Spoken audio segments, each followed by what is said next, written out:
Hey, USF1 fans, this is Doug, USF1 fan. Well, we're in the midst of the Formula One summer break. We are just over halfway through the season, getting ready to start up the second half here in a couple of weeks, and I got some thoughts to share. Well, one of the biggest ones, obviously going into the break, was Christian Horner being fired by Red Bull. Now, he had been the team principal for over 20 years, and during that time, Red Bull went from the remnants of the Jaguar mess to really the pinnacle of Formula One achievement. They won multiple drivers' titles with both Sebastian Vettel and with Max Verstappen, and they also won multiple constructors' championships. So they really became a force in Formula One under Christian Horner's leadership. But that is no more.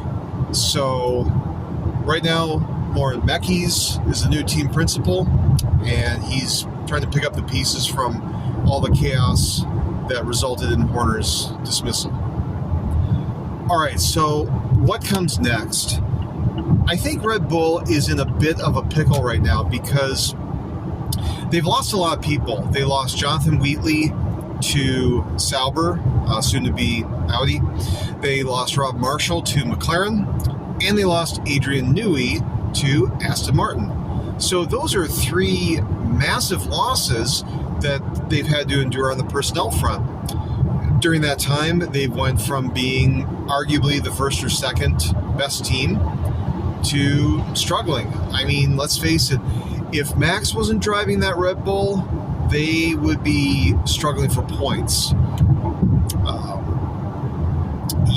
So the challenge that they have is to actually build a competitive car that somebody not named Max Verstappen and who is not a generational talent can actually drive.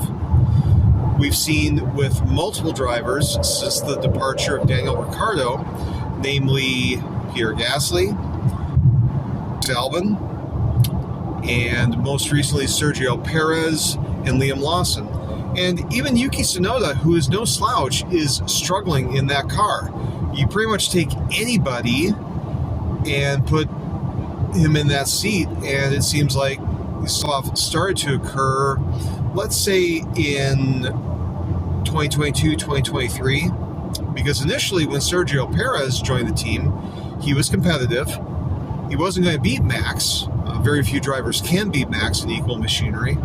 But the fact is that he could at least score points regularly, get podiums regularly, and get wins on occasion. So the drop-off in performance indicates to me that there are larger structural problems within Red Bull Racing. I don't know if they went down a technical dead end. I don't know if there's problems within their design group.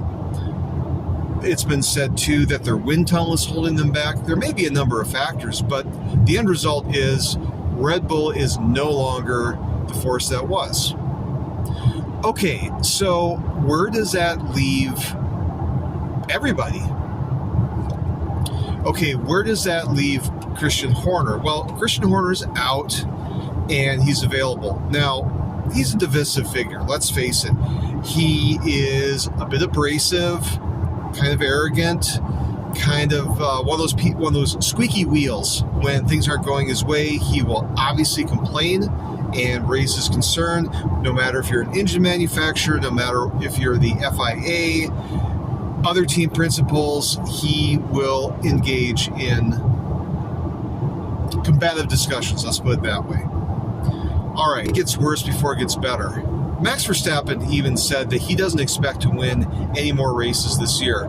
He has heroically won 3 races in 2025, which, given the state of that car, that is an amazing accomplishment. He's won multiple pole positions, and he has scored points in a car, frankly, that is difficult to drive. That's a credit to him.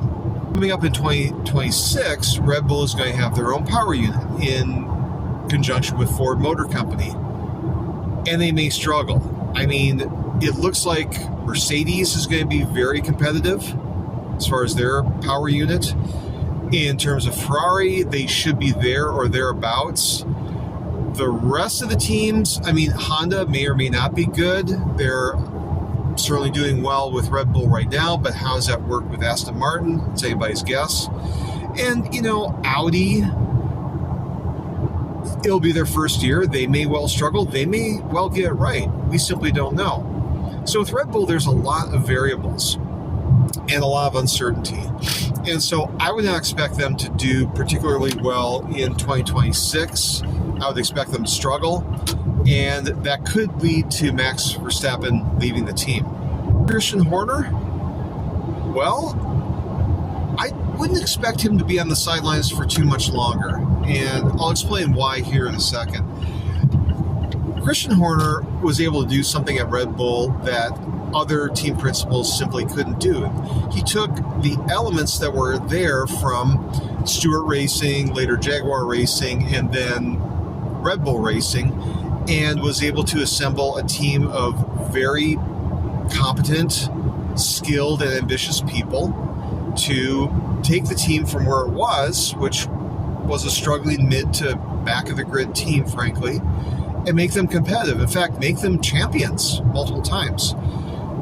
That's not a skill set that is very common. You see people even who have been near the front struggle to get to the pinnacle. And Christian Horner has been there.